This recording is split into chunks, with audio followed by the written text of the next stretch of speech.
Então, vamos aproveitar o horário para antecipar a pauta do dia 3, item 68. Topeiro, relembra aí, foi o pedido de vistas? Abri aqui só o microfone. Item 68. Ele é um processo de Marlene Sueli Ribeiro. Espólio. Envolve ITR. Está se discutindo área de preservação permanente, especificamente aquela área especial de interesse turístico do Marumbi.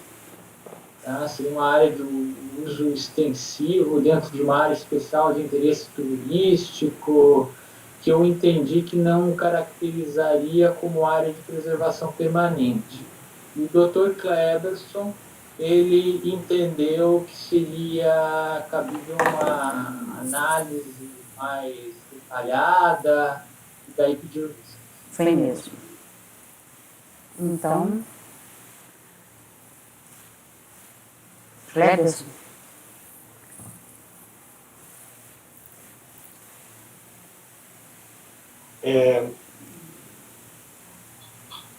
Então vamos recapitular aqui os pontos principais desse processo.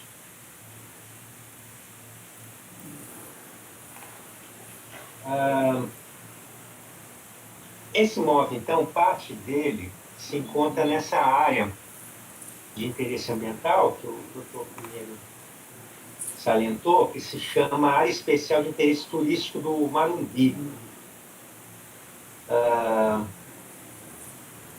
Fica no Paraná, não é, doutor Pinheiro? Sim. O que foi isso aí? Tem algum galo? Só um momento.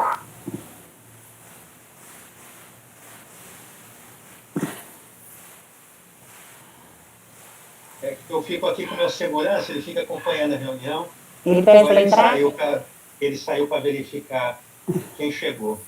Perdão. Ele normalmente fica quietinho, mas quando chega alguém... Vamos continuar. Parece que é no Paraná, não é isso, doutor? Até acho que o doutor Pinheiro já pode ter ido lá praticar esporte nessa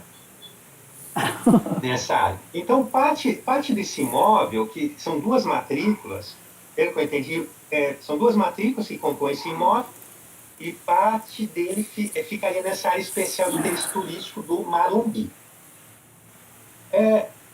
O contribuinte declarou, no primeiro momento, uma área, na declaração, ele declarou, aqui são 3 anos calendários, né? Tem esse detalhe também que nós estamos usando. Então, é um auto de infração.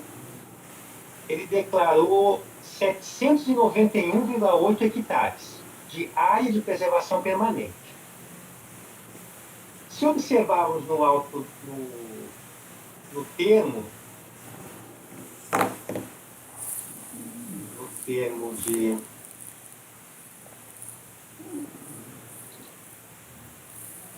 no auto de infração, só estou pegando aqui porque como são 3 anos, e aí o meu voto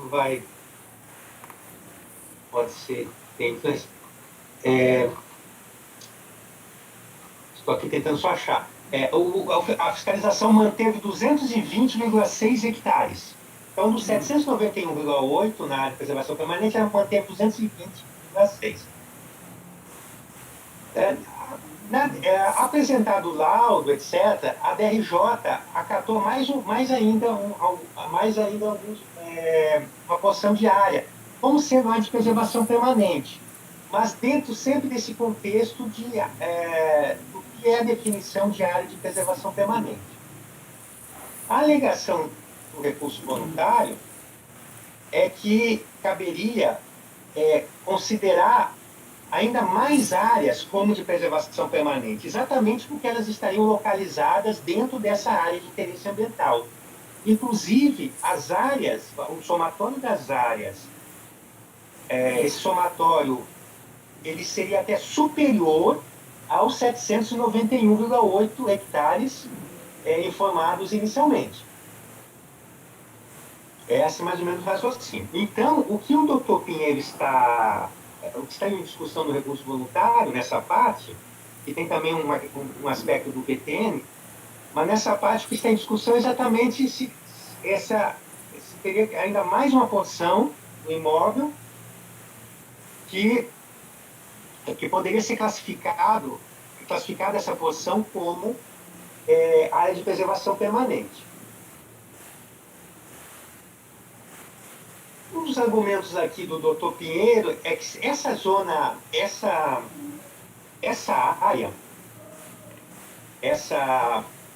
área especial de interesse turístico do Marumbi, ela é dividida em áreas mais restritivas e menos restritivas. Inclusive, áreas primitivas foi considerado como área de preservação permanente. Mas a chamada zona de uso extensivo dessa área especial, o doutor Pinheiro, ele faz aqui o raciocínio, justifica, dizendo que isso não pode ser considerado uma área para excluir a tributação, porque, inclusive, pode ser objeto de exploração econômica. Então, o doutor Pinheiro diz que não está inviabilizado essa atividade, porque pode ser feito exercer a apicultura, coleta de sementes, exploração de ervas para fins ornamentais, medicinais, etc. Eu sempre entendi que o fato de ser uma área ambiental não significa que não é possível explorar qualquer atividade econômica. Na verdade, quando tem uma área de interesse ambiental que até se exclui da tributação do ITR, se conjuga o aspecto do interesse do Estado em proteger, o interesse da sociedade em proteger esse tipo de áreas, pelo seu potencial ambiental. E, além disso, que essa proteção acaba trazendo uma restrição de uso pelo proprietário que não justifica a tributação. Então, a área de reserva legal, por exemplo. A área de reserva legal pode haver uma exploração, né? Pelo projeto de manejo, etc. A área de preservação permanente. Tem lá todas as restrições, mas é possível alguma exploração. Mas tudo tem muitas restrições. Então, nessa área aqui, denominada zona de uso exclusivo, ela tem uma série de restrições também. Eu vou localizar aqui, no processo, uma descrição dessa área, para que, se alguém já ter lido, mas está na página 103, 102, 103, tem uma descrição, né, do mapa, Plano Global Específico de Gerenciamento da Área Especial de Interesse Turístico do Marumbi. E aí explica, né, a finalidade dessa área. É uma área que tem exuberância de flora e fauna, preocupação com agressão, etc., o meio ambiente. Então, foi delimitada essa área, zona primitiva, outras zonas, e tem essa zona de uso extensivo, página 106. E lá nós temos várias restrições para essa zona. Por exemplo, não se pode fazer trilhas mecanizadas. Então, o que tem de trilha se mantém, mas não se melhora mecanizando isso. Se não tem trilha, se a mata é virgem, fazer a trilha me parece que não seria viável aqui, seria uma agressão ao meio ambiente, com possibilidade de penalidades para o proprietário. Essa área aqui, segundo um laudo, nós temos aqui 3 laudos, se eu não me engano, 3 laudos. Um laudo que foi apresentado à fiscalização. Não sei se eu estou enganado aqui, doutor Pinhas, são 3 laudos, só 2. Não sei se o senhor se recorda. Um foi apresentado à fiscalização, depois teria que, não me recordo se foi apresentado mais um outro na impugnação, e agora um novo no recurso voluntário. é relacionado à Fazenda Itaquari. Esse novo está na página 154 em diante. Ele diz, esse laudo, que essa área, inclusive, estaria dentro da área da Mata Atlântica. E da área da Mata Atlântica tem sérias restrições para corte, exploração, etc. E que seria também uma área de mata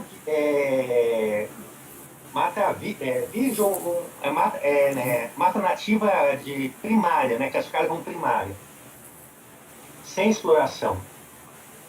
Então, nesse contexto, e aliado também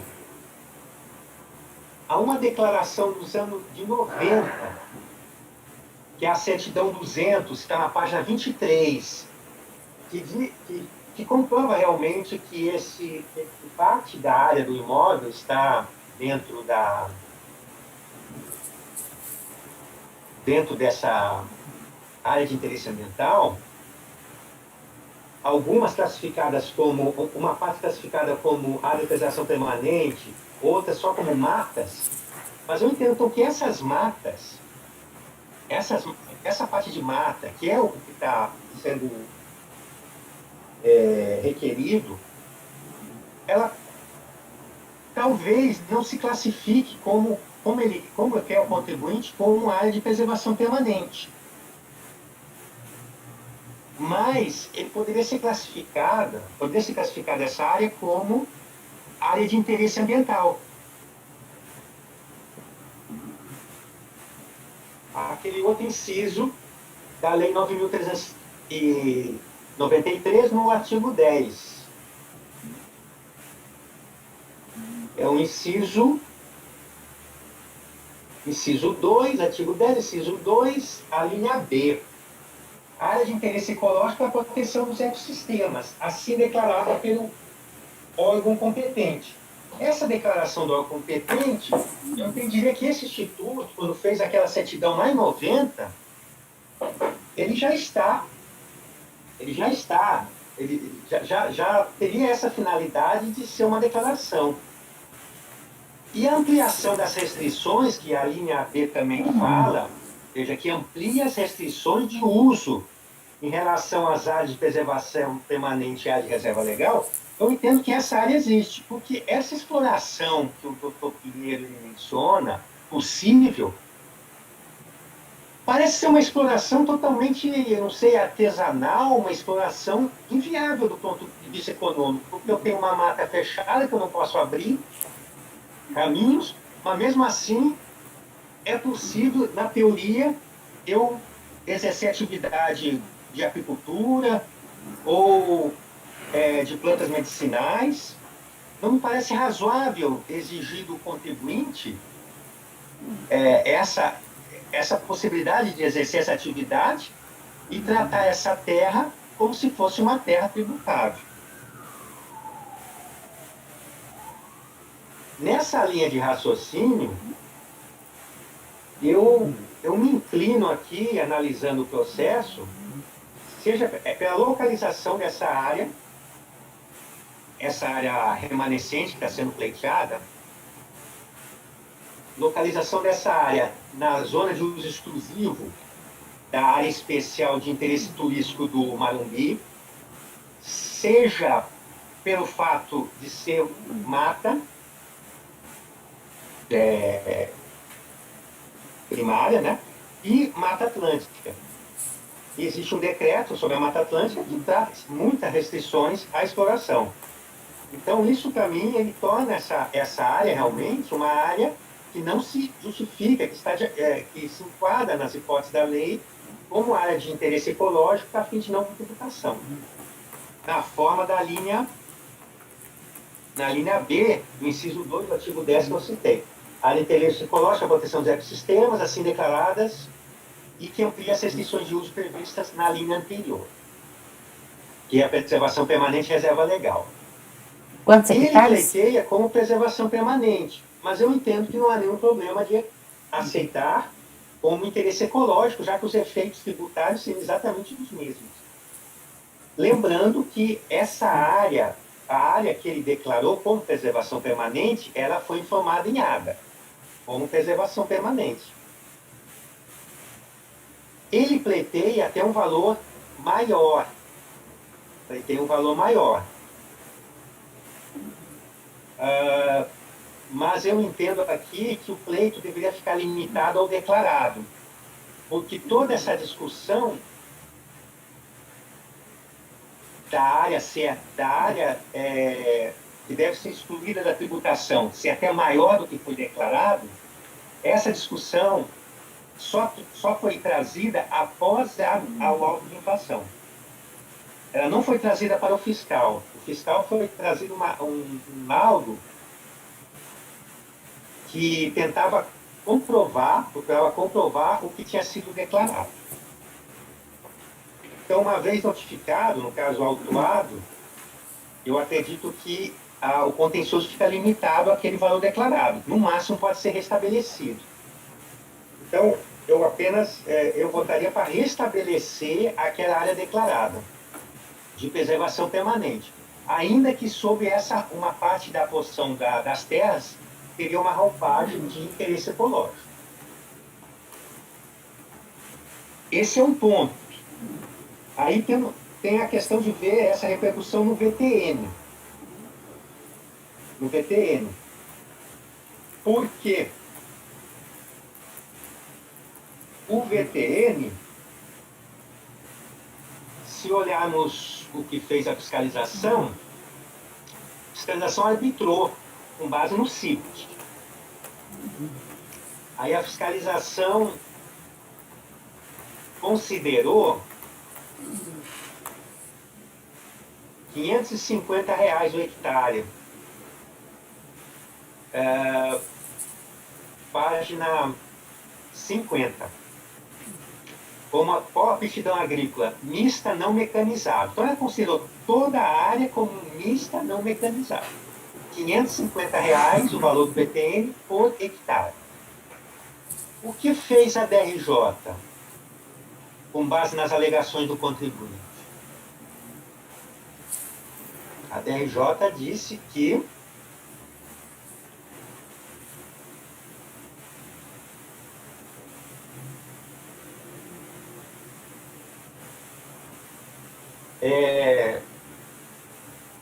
de fato, para as áreas de preservação permanente, e no caso a DRJ reconheceu uma porção, uma quantidade de áreas como de preservação permanente, além do que a fiscalização já tinha reconhecido, porém abaixo do que o contribuinte tinha declarado.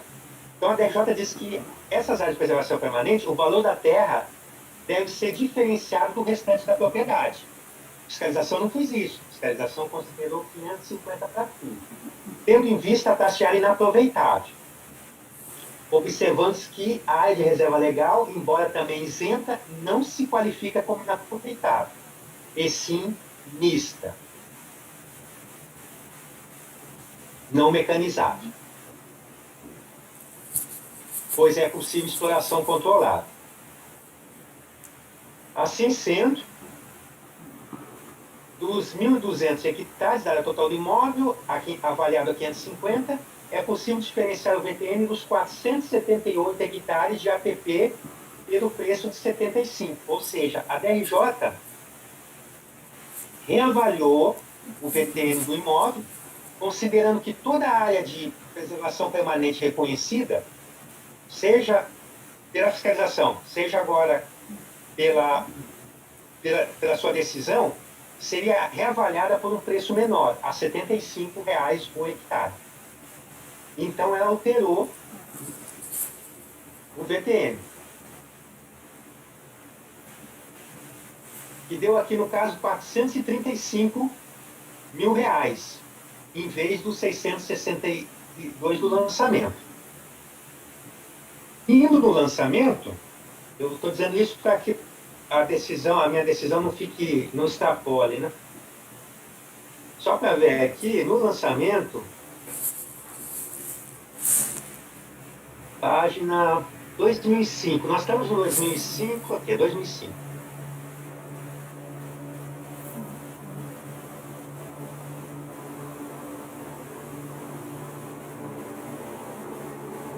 O contribuinte declarou 402 mil e a fiscalização apurou 662. A DRJ já reduziu para 435. Se for adotar o mesmo critério para essa área, que eu considero também que deveria ser pelo menor valor, inaproveitado, nós teríamos um VPM menor do que o declarado. Então, aqui também, no caso do VPN, ele deve ser reduzido, no máximo, no meu entender, ao valor declarado.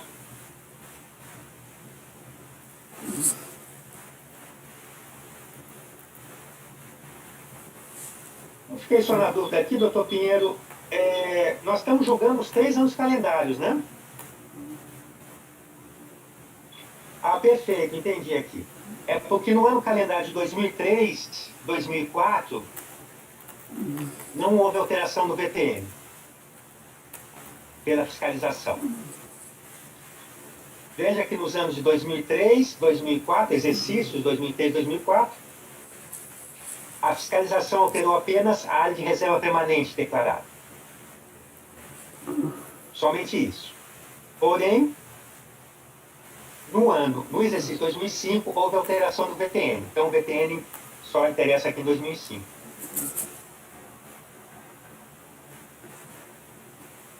Nesse sentido, então, presidente, o meu voto, e eu aceito ponderações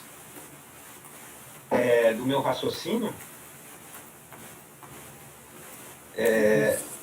mas seria pelo provimento, de modo que provimento parcial, né, para tornar insubsistente o lançamento. Por que parcial? Porque ele pede para reconhecer uma área até maior.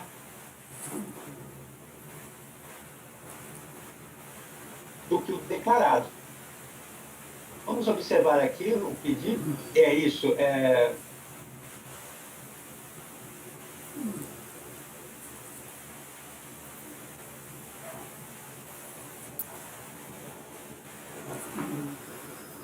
E ele pede também para avaliar a área de reserva legal, a 75 também, que ficaria sem finalidade, porque o valor do BPM já ficaria igual ao declarado.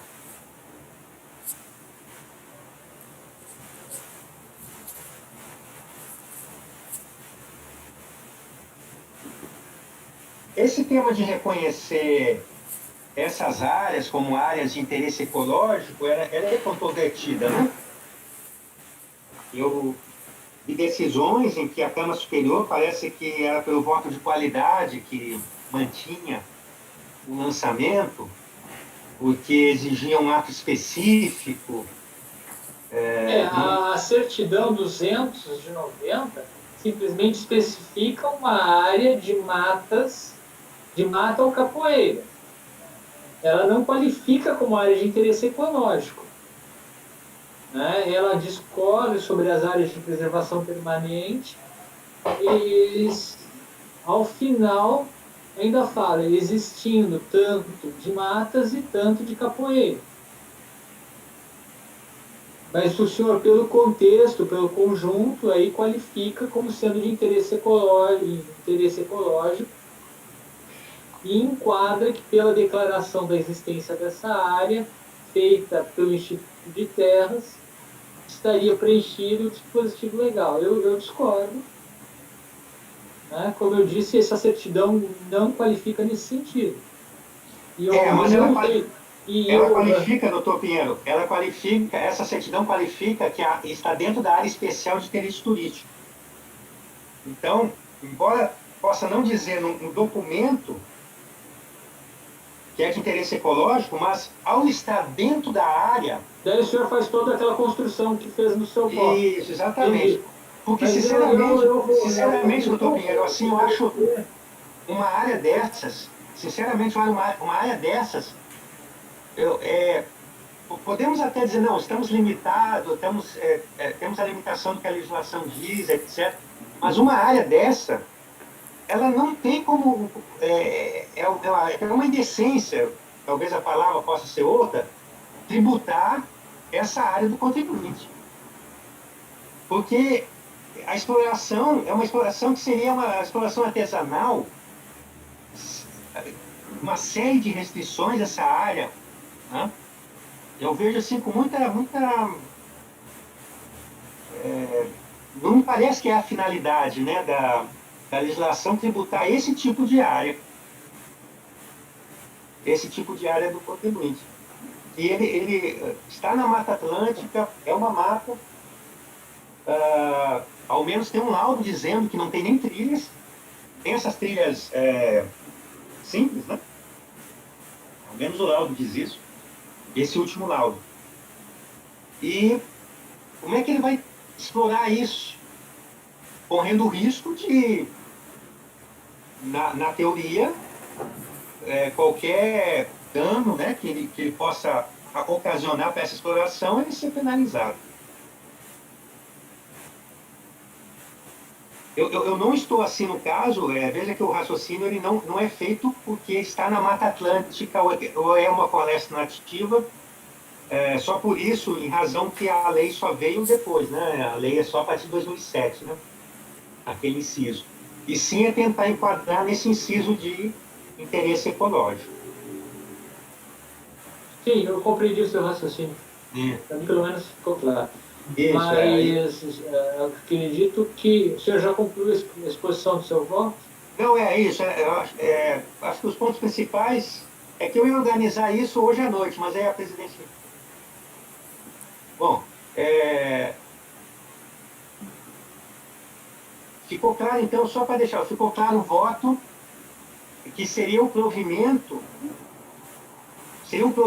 mas até o limite do lançamento.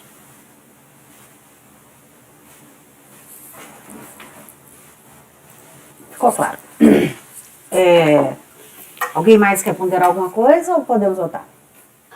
Deixa eu só tirar uma dúvida, doutor Cláudio. Então, o senhor tá considerando essa área que declarou como preservação, que está pleiteando como preservação permanente, o senhor está considerando como ela de interesse ecológico. E aí não seria tributável, mas considerando que essa certidão aqui já supriria aquela declaração do órgão competente, é isso? Se eu entendi?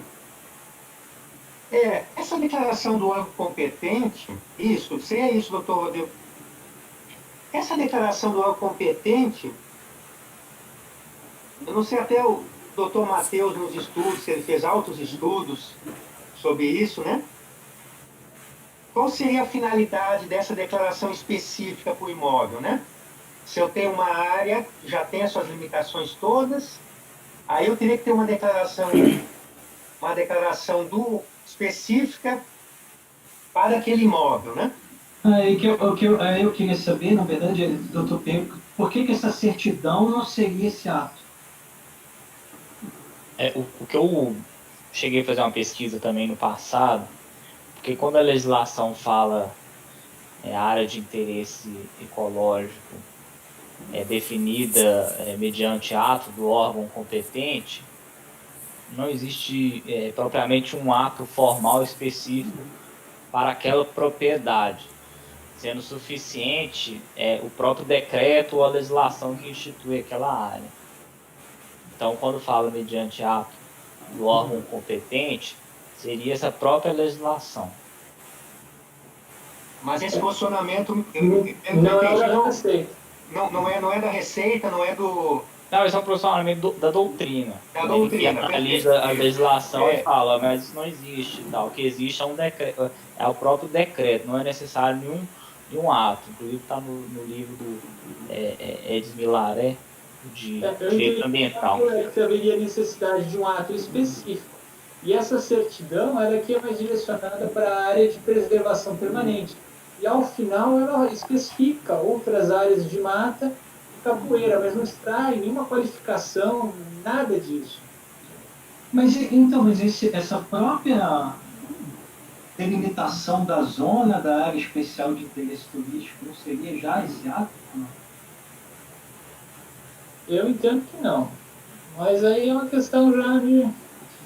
O Dr. Cleverson faz uma série de uma construção, inclusive pelo fato de ser área de Mata Atlântica, embora não seja período posterior, de que houve a alteração da legislação para resguardar a Mata Atlântica, e isso é um componente, ele vai somando tudo e conclui.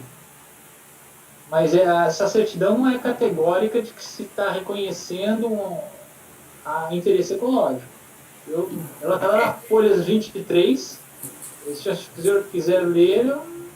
Isso, até tem um detalhe, né, doutor Pinheiro, que eu não mencionei, mas o contribuinte também menciona, lá no século passado, em 1992, houve um acordo. Houve um acordo com a conselho permanente, só que eu não concordo. Meu voto, inclusive, explica por que não concordo. Isso. Mas era outra legislação ainda também, né? Não, era o mesmo Código Florestal, porém, não a mesma legislação do ITR, né? Mas o mesmo Código Florestal aqui que nós estamos discutindo aqui também. E aceitou, né?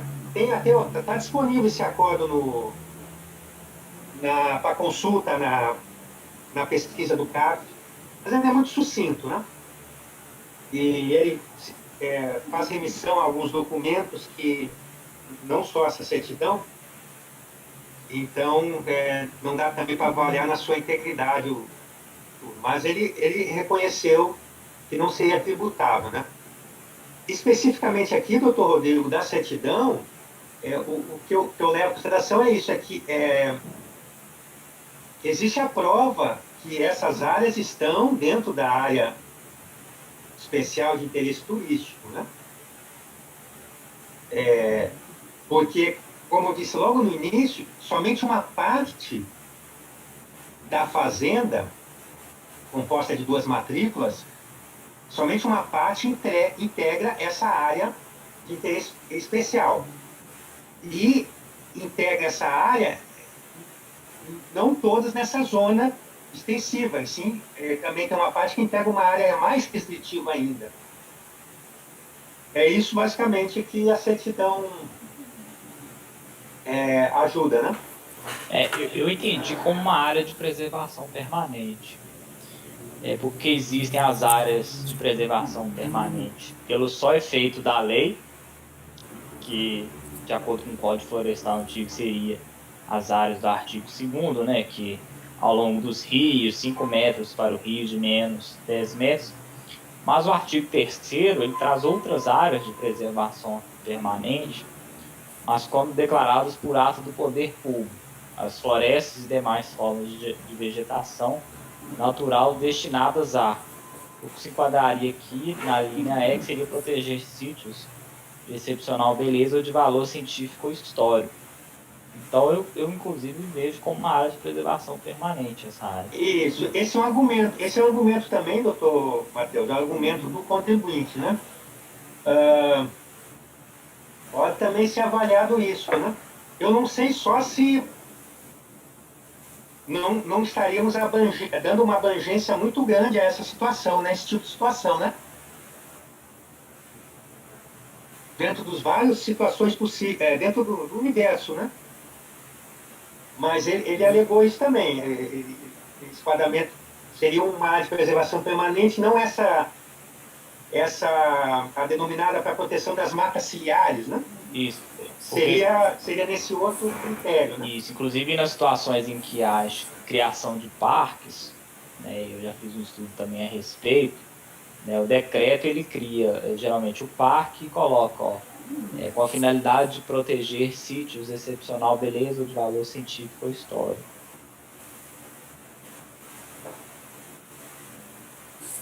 Bem, acho que a discussão deu, né? Então, doutor Clebson vota por dar provimento ao recurso. Mas aí, presidente, podemos analisar essa questão, se o fato seria então considerar a área de preservação permanente. O senhor vê oposição, o senhor faz oposição, doutor Matheus, a ser uma área de interesse ecológico? Também esse raciocínio? O senhor acha que a área de interesse ecológico teria que ser exatamente os casos em que não podemos enquadrar como área de preservação permanente? Eu não sei se seria um conceito a ponto de ser excludente aqui, mas a conclusão realmente é pela não tributação dessa área. Agora, eu também não vejo, como o Dr. Pinheiro vê, a necessidade de um ato formal específico, né, para aquela propriedade, para além do que já consta aqui nos autos. Então, como o APP barra área de interesse ecológico, eu já vi também muito acórdão tratando nesse sentido, APP barra interesse ecológico. Certo, entendi.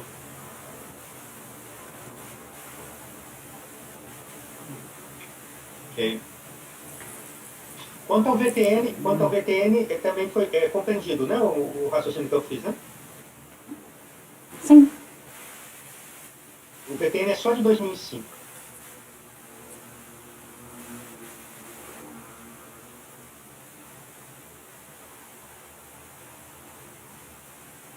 Ok? Então, votamos. Raíde.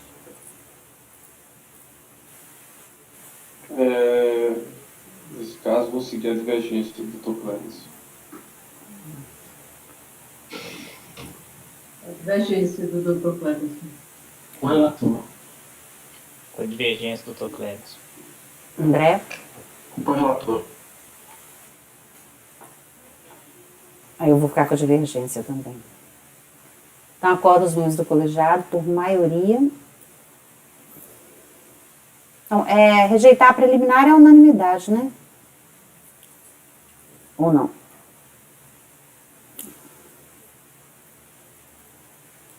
Sim? Da minha parte, sim. Rejeitar a preliminar. Ponto. No mérito, por maioria, votos, dar provimento ao recurso voluntário. Ponto. Provimento parcial, não? Não, é dar provimento. Mas ele pediu mais. Pediu mais. O que eu queria, assim, o meu voto é para limitar ao lançamento. Então, Tornar insubsistente o lançamento, só. Só tornar insubsistente o lançamento. então é dar provimento. Para tornar isso subsistente o lançamento. Ele Isso. pediu mais, mas a gente não tem como ir além. Ele na verdade, ele pediu, não é que ele pediu, ele diz assim, eu quero restituição, não é isso. Mas ele diz assim, a minha área não tributável é até maior do que eu declarei. Se recalcular o VTN pelos critérios que eu estou pedindo, o valor vai dar menor do que eu declarei. É isso que fala, né?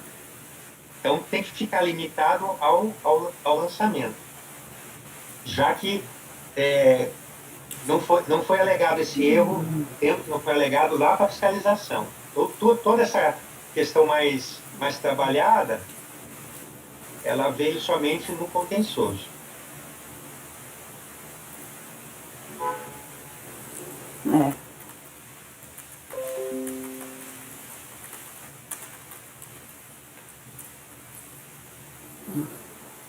Então ficou da seguinte forma. Qual dos membros do colegiado por unanimidade de votos rejeitar a preliminar? No mérito, por maioria de votos, dar provimento ao recurso voluntário. Vencidos os conselheiros Pinheiro, relator, Rodrigo e André, que negavam o provimento ao recurso voluntário. Clébio, designado para o voto vencedor. Ok? Ok. Tá. Vamos fazer o outro? 69? 69.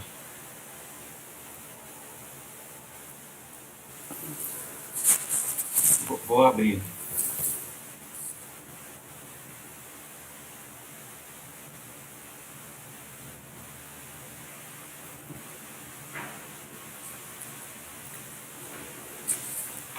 O processo 69 é da agropecuária Tinaú. dínamo, que tem um repetitivo, né?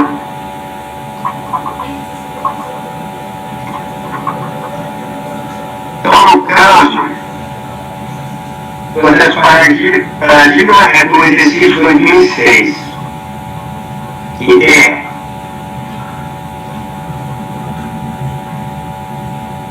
o acordo da RJ de Campo Grande, considerando a impugnação procedente.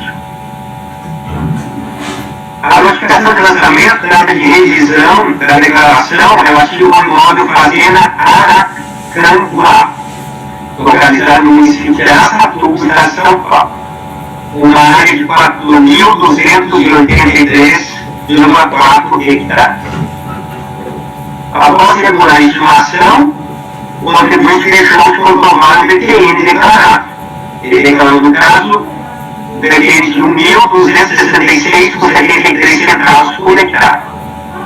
Deixou de conformar com o meio de laudo técnico, conformidade com a ABNT. Desse modo, a fiscalização realizou um arbitramento com base nos dados técnicos do sítio e adotou o DTN de R$ 6.115,70 por hectare. Então foi multiplicou por 5 praticamente, né? Os argumentos de defesa dos voluntários são os seguintes: o lançamento é nulo, mas já visto o cerceamento aos direitos de defesa e aos relevantes dos princípios do direito. A revisão do ofício do DTN declarado somente poderia ser adotada pela autoridade competente nas hipóteses previstas na legislação. O contribuinte cumpriu eficazmente a intimação fiscal. A autoridade fiscal ignorou o laudo de avaliação apresentado. E o laudo de avaliação do imóvel só pode ser questionado por outro trabalho técnico subscrito por profissional habilitado. Alega o recurso voluntário que o acesso ao sítio não está disponível para o contribuinte, tampouco a qualquer documento que discrimine a base dos valores utilizados para fins de habitamento, o valor da terra nua. O órgão julgador embasou sua decisão mediante argumentação genérica, deixando de respeitar a obrigatoriedade de motivar o ato administrativo, na hipótese de discrepar de pareceres, laudos, propostas e relatórios. Alega também o recorrente legitimidade passiva, uma vez que o direito de propriedade, posse no imóvel rural foi relativizado pelo procedimento desapropriatório, passando por reiteradas e infindáveis invasões do movimento dos sem terras. Desde o ano de 2002, o imóvel foi alvo de processo de desapropriação para fins da reforma agrária, resultando em falta de liquidez negocial. A situação jurídica do imóvel à época do fato gerador deve ser levada em conta para apurar o valor de mercado e, consequentemente, o valor da terra nua. O agente fiscal arbitrou o VTN sem demonstrar os respectivos parâmetros de valoração do preço da terra. Isto, então, fere integralmente o princípio da vedação do confisco. E, por fim, o laudo de avaliação apresentado à fiscalização atende aos requisitos da ABNT, a NBR 14653, fazendo prova do valor da terra nua ao tempo do fato gerador. Essas são, em síntese, as alegações do recurso voluntário que serão abordadas com mais profundidade, mais detalhes agora no voto. Eu conheço do recurso voluntário, uma vez presente os pressupostos, os requisitos de admissibilidade, e trato inicialmente das questões prévias ao mérito, preliminares, que são várias, em diferentes trechos do recurso voluntário. Então, eu procurei Já pôs a dançante? Obrigada. insá-las e organizá-las de modo a enfrentar previamente. basicamente tratam a respeito de vícios no lançamento e na decisão recorrida que levariam à decretação de nulidade. Então vamos a elas. De acordo com o termo de intimação fiscal, recepcionado em 24 de março de 2010, foi solicitada a comprovação do VTN declarado, por meio da apresentação de documentação hábil e idônea, preferencialmente laudo de avaliação de conformidade para a NBR, 14653 da ABNT, observado o grau de fundamentação e precisão 2. Nessa oportunidade, o contribuinte foi advertido que a falta de comprovação do VTN declarado, pelo não atendimento no prazo da intimação, ensejaria o arbitramento do valor da terra nua. Cito as páginas. Não é porque, em resposta à intimação, o contribuinte que apresentou laudo de avaliação do imóvel, elaborado por profissional habilitado, com registro de RP, que estará comprovado o valor da terra nua declarado. Por certo, a relevância do laudo como prova manifesta-se pelo seu conteúdo. Assim, equivocada a afirmação do recurso voluntário de que apenas a falta de apresentação do laudo de avaliação resultaria no arbitramento, considerando que o trabalho técnico não está livre de conter impropriedades que comprometam sua aceitação como prova eficaz. Segundo a legislação tributária, a declaração técnica do contribuinte está sujeita à revisão, podendo a fiscalização exigir a apresentação de todos os elementos comprobatórios da veracidade das informações prestadas. Cito o artigo do decreto e regulamento TR que trata sobre esse assunto. Aliás, a autoridade fiscal retira da lei sua competência para verificar o cumprimento das obrigações tributárias. E, por isso, não é exigida habilitação técnica profissional, habilitação profissional, para apreciar a prova pericial, podendo realizar o exame crítico da documentação. Inclusive, o juízo a respeito da confiabilidade do laudo para a finalidade a que se destina.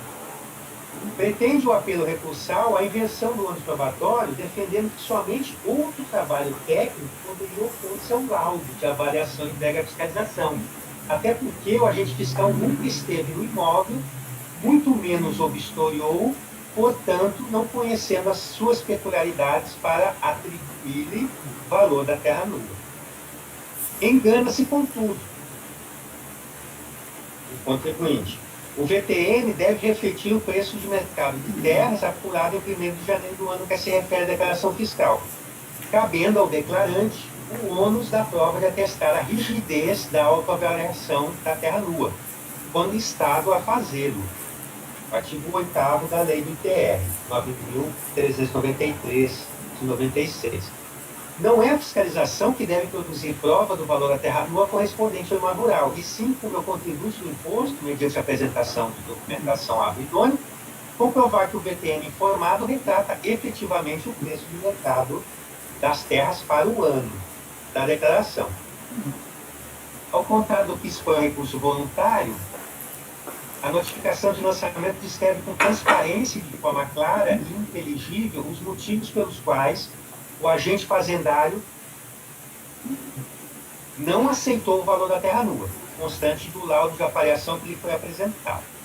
Então, eu transcrevo aqui o trecho, folhas 13 e 4 do processo, em que a fiscalização justifica por que ela não está aceitando o laudo apresentado a ela.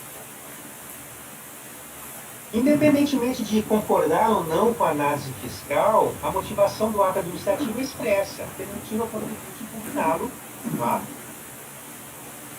Vou impugnar a motivação no rito do contencioso fiscal, respeitado o direito ao contraditório e à ampla defesa. De modo análogo, o acordo de primeira instância, de forma minuciosa, expôs as razões que compuseram a formação do convencimento do julgador administrativo para decidir pela ineficácia do laudo de avaliação como elemento de prova do valor da terra nua, cuja fundamentação dessa decisão é capaz de justificar racionalmente as conclusões dela. Na apreciação da prova, A autoridade julgadora formará livremente sua convicção, devendo indicar os motivos que a levaram a considerar ou deixar de considerar as conclusões do laudo. Então, temos tanto o artigo 29 do DPF 70.235, quanto também o artigo 479 do Código de Processo Civil, aplicados supletivamente ao processo administrativo fiscal. No que tange a avaliação do resultado do laudo, o julgador administrativo está habilitado a atribuir maior ou menor força axiológica à prova técnica, podendo assinalar inconsistências ou insuficiências do método utilizado. Na sistemática de apreciação probatória adotada em nosso ordenamento, o julgador poderá colher ou não as conclusões do avaliador, desde que devidamente fundamentado, como fez o acordo decorrido. Portanto, é irrelevante a discussão sobre a habilitação técnica da autoridade administrativa para refutar o laudo de avaliação.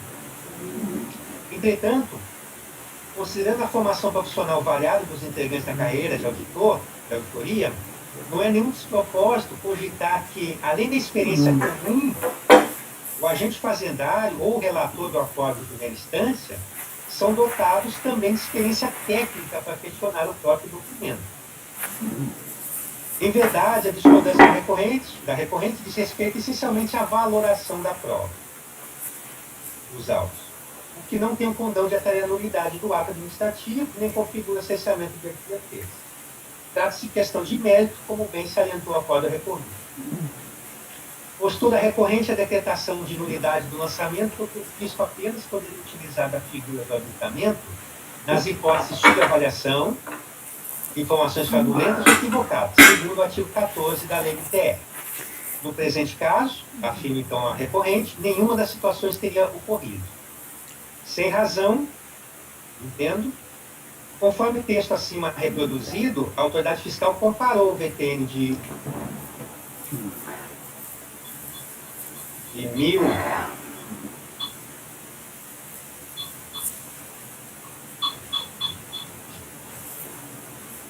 aqui eu vou revisar que eu coloquei 1199 e antes 1266. Só vou revisar depois, porque essa divergência aqui no meu voto, mas isso não atrapalha o raciocínio aqui. Só a questão de verificar se está correto mesmo essa divergência ou não. Mas era essa ordem de grandeza. Ela comparou esse VTN declarado na ordem de 1.200, do laudo.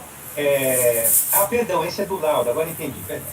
Ela comparou o valor que eu tinha inserido mais acima, era o valor declarado. O valor do laudo era outro valor para o VTN, porém próximo, 1.199. Então está correto. Ela comparou esse valor com o valor médio de R$ 6.120 por hectare, correspondente à aptidão agrícola de menor valor da região onde se localizava o imóvel rural, aferida pelo Instituto de Economia Agrícola, vinculado à Secretaria de Agricultura e Abastecimento do Estado de São Paulo. Segundo a fiscalização, o engenheiro agrônomo adotou para alguns fatores de homogeneização da amostra do laudo, na qual o imóvel avaliando estava inserido, critérios subjetivos de avaliação dos imóveis pesquisados. A acentuada discrepância entre os valores IPTN, conforme no parágrafo anterior pode ser visto, era sinal de possível subavaliação do valor da terra nua, autorizando o lançamento de ofício a partir dos dados extraídos do CIP. Logo, o arbitramento do valor da terra nua com suporte no CIP restou devidamente justificado pela fiscalização, em conformidade com a legislação de regência, razão pela qual não cabe falar em ato arbitrário e ilegal que colida com o direito de defesa. A prevalência do VTN arbitrado em detrimento do laudo configura matéria de mérito a ser avaliada mais adiante. Também reclama recorrente que o acesso ao CIP sequer foi ou é disponibilizado ao contribuinte, o que põe em dúvida a própria forma de aferição dos valores, utilizados pela fiscalização. Novamente, a recorrente direciona seus esforços na tentativa de desqualificar o critério de arbitramento, quando deveria se concentrar em mostrar a plena eficácia do seu laudo, o laudo apresentado, para atestar o preço de mercado das terras do imóvel à data do fato gerador. No presente caso, a falta de acesso ao CIP não lhe acarretou prejuízo algum para o exercício do direito de defesa, na medida em que a fiscalização deixou expressamente consignado para fins de aplicamento o valor da terra nua e a origem dos dados. Com efeito, o CIPT é alimentado por informações prestadas pela Secretaria de Agricultura. Particularmente para os imóveis localizados no estado de São Paulo, as informações que serviram de base de cálculo para o habitamento, relativamente ao exercício de 2006, têm origem nos dados publicados pelo Instituto de Agricultura, de Economia Agrícola, que é vinculado ao próprio governo do estado de São Paulo. A publicidade dos dados não é problema, pelo contrário, a divulgação é ampla, pois os preços das terras podem ser consultados no próprio sítio, na internet do Instituto. Mediante consulta simples para o ano 2006, a partir do município de Araçatuba, onde se localiza a fazenda Aracanguá, seria possível confirmar o valor da terra nua para as diferentes ações agrícolas. Eu fiz agora essa consulta, poderia ter sido feito na época também, porque o site que já existia internet, né? Como exemplo, o VTN médio, então aquele utilizado para fiscalização, de 6.115, em relação a campos, ele corresponde, então, lá no site, ao levantamento do mês de junho do ano 2006, publicado no dia 31 de agosto de 2006. A proposta consulta permite a identificação de todos os demais valores que constam do termo de verificação fiscal, com a fonte indicada que seria do Instituto. Nesse cenário, as dúvidas sobre valores, sobre como os valores são apurados e a credibilidade das informações poderiam ser facilmente verificadas pelo interessado, a partir da metodologia de levantamento do valor da terra nua, que é divulgada pelo Instituto. Tudo isso à época do lançamento, ou mesmo dentro do prazo para impugnação. Em suma, sem exceção, cabe a rejeição das questões de nulidade incluídas no recurso voluntário. Então, todas as questões. Aí eu passo para o mérito. O mérito, em primeiro lugar, a análise da legitimidade passiva ou da inexistência da obrigação tributária, segundo o que se depreende da linha de raciocínio do recurso. Afirma a recorrente que a propriedade de posse para fins de incidência do imposto sobre a propriedade rural, ela, de acordo com a lei, ela caracteriza quando do pleno exercício das faculdades de gozar, dispor e reaver o bem. Do seu ponto de vista, o direito de propriedade, a posse do imóvel, não foi gozado ou respeitado na sua integralidade, inexistindo o fato gerador capaz de originar a obrigação tributária. A Fazenda encontrava sob júdice desde o ano de 2002, devido à impetração de uma ação anulatória de vistoria do imóvel rural, um procedimento de desapropriação iniciado no final do ano de 2006, passando por inúmeras invasões promovidas pelo movimento dos sem terras. Pois bem, como ressaltou o acordo recorrido, para afastar a sujeição passiva, o proprietário do imóvel rural deve demonstrar cabalmente a ocupação do imóvel rural por terceiros e a extensão dessa situação, dessa ocupação.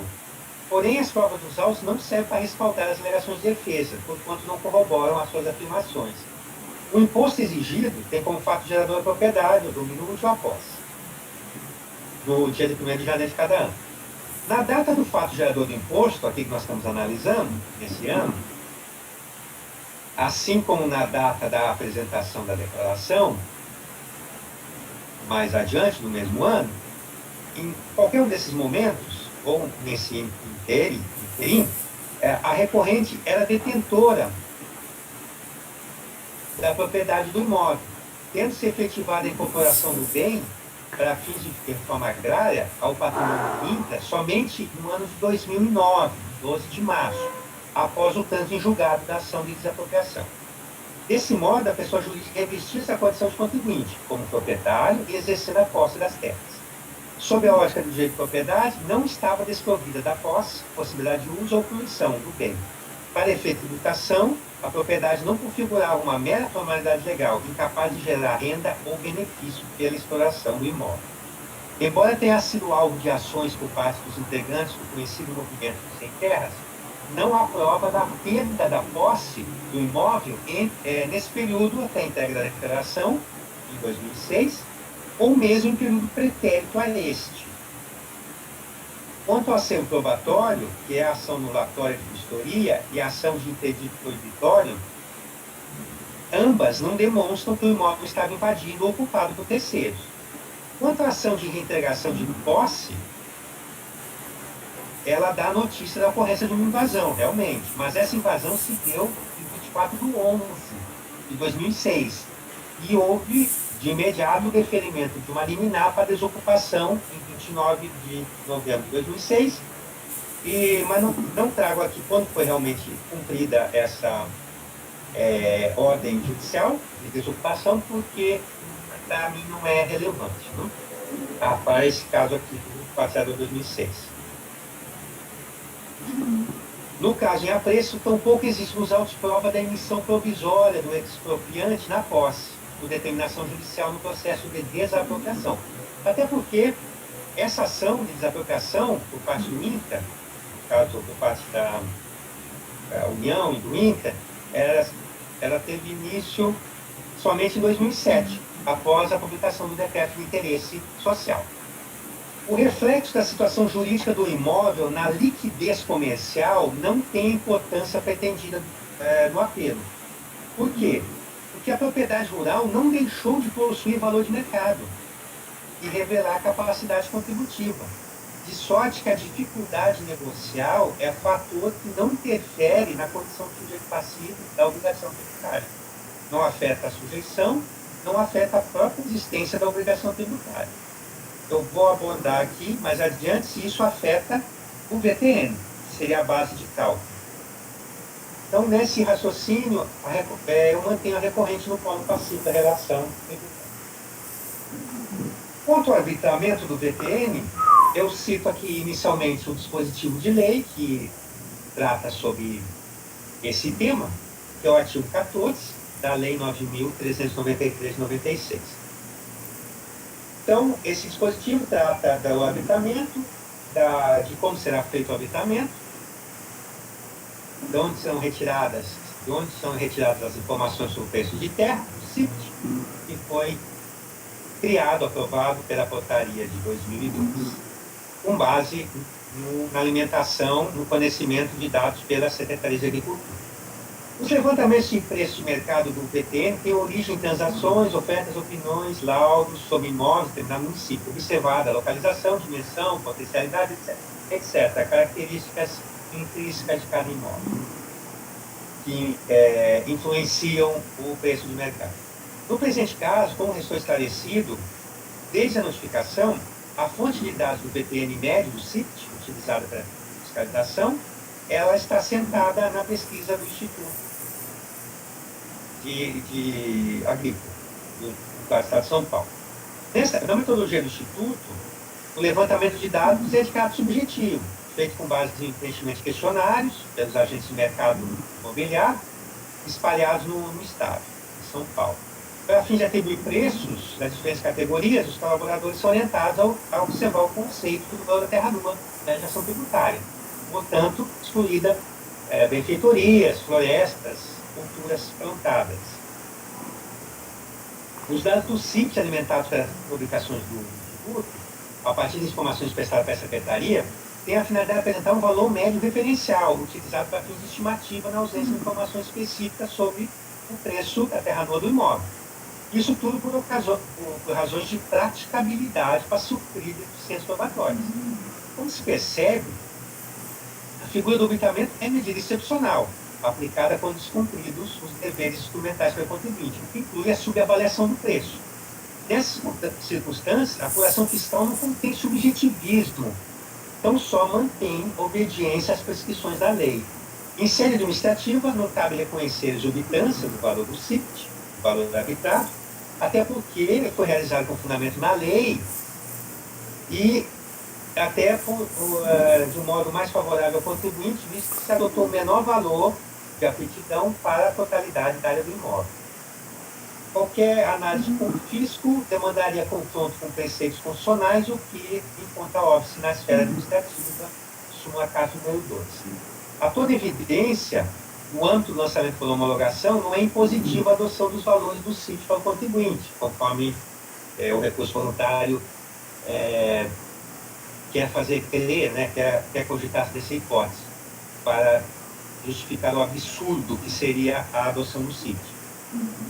Cada propriedade tem suas características intrínsecas que interferem no preço do mercado.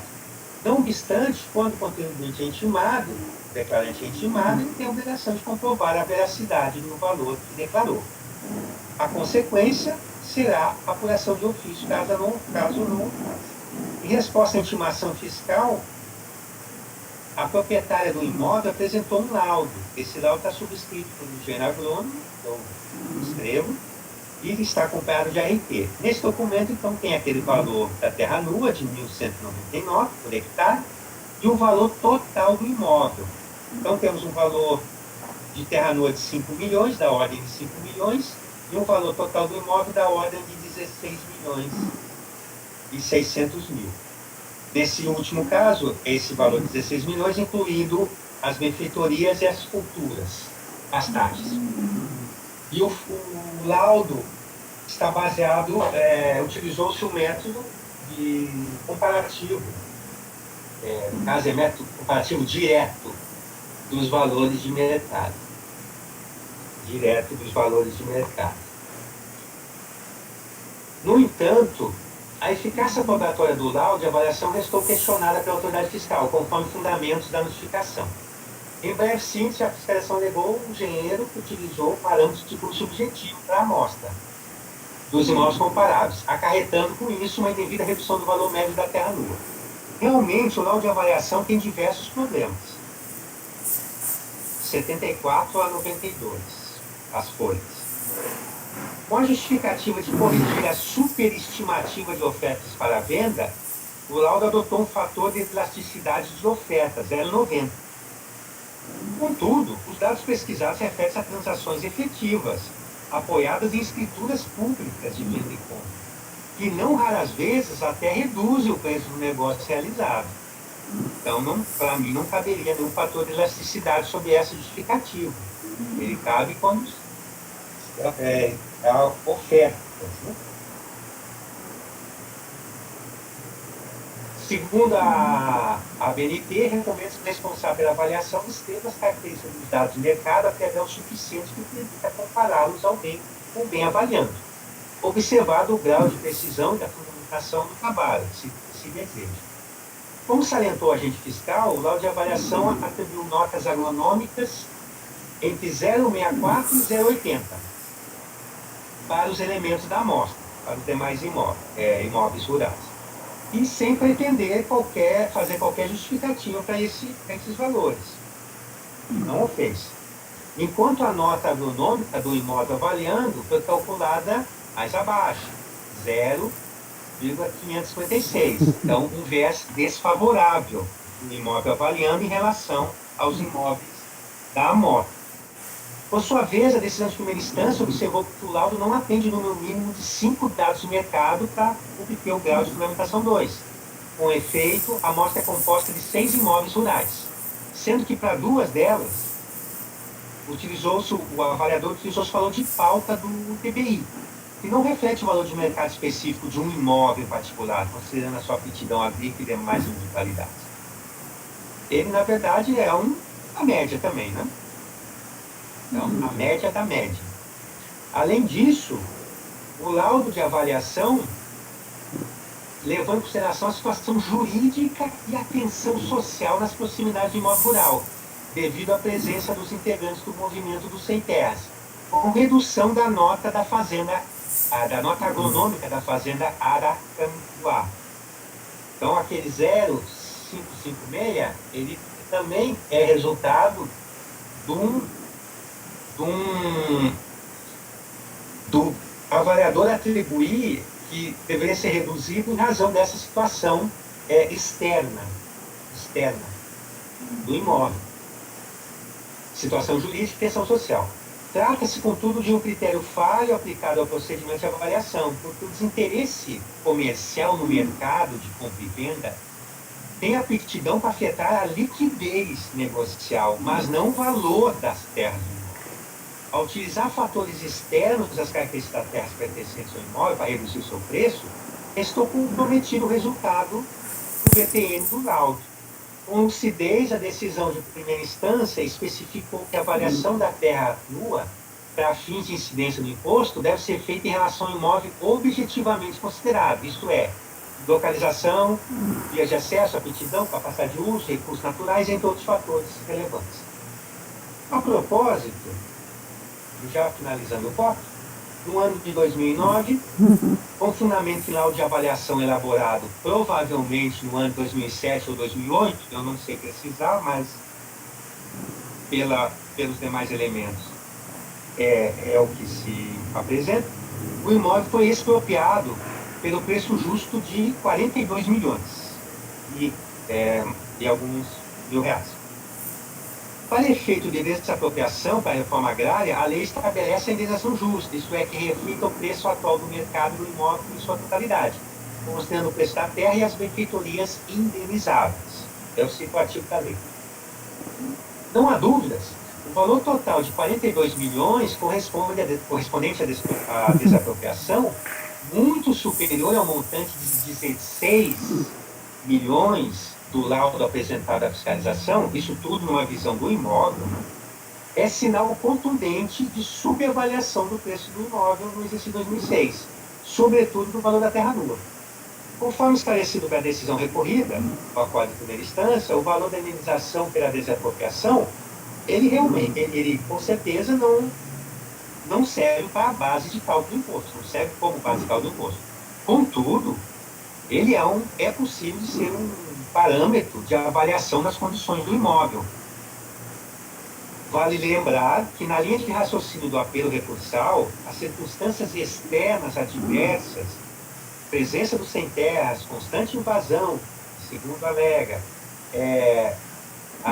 o procedimento de desapropriação, eles jamais poderiam levar a uma valorização do preço de alienação do imóvel de 2006 a 2008. Só que os laudos, eles mostram valores bem diferentes. O que sugere, então esse raciocínio, que sugere que aquele 42 milhões, ele está mais próximo da realidade do imóvel do que os 16 do laudo. Então, em síntese, o laudo de avaliação apresentado não gera convicção para fazer prova, ausente laudo eficaz, ou prova eficaz em conformidade com a NBR da BNT, eu estou mantendo para esse mercado do fato gerador do imposto, na foto, eu estou mantendo o veterinário, não cabe, então, modificar. Conheço o recurso voluntário, rejeito as questões preliminares e nego o provimento. Aqui, presidente, o voto, eu li ele na íntegra porque há várias questões aqui que eu acho que um resumo eu não seria mais difícil do que eu ler.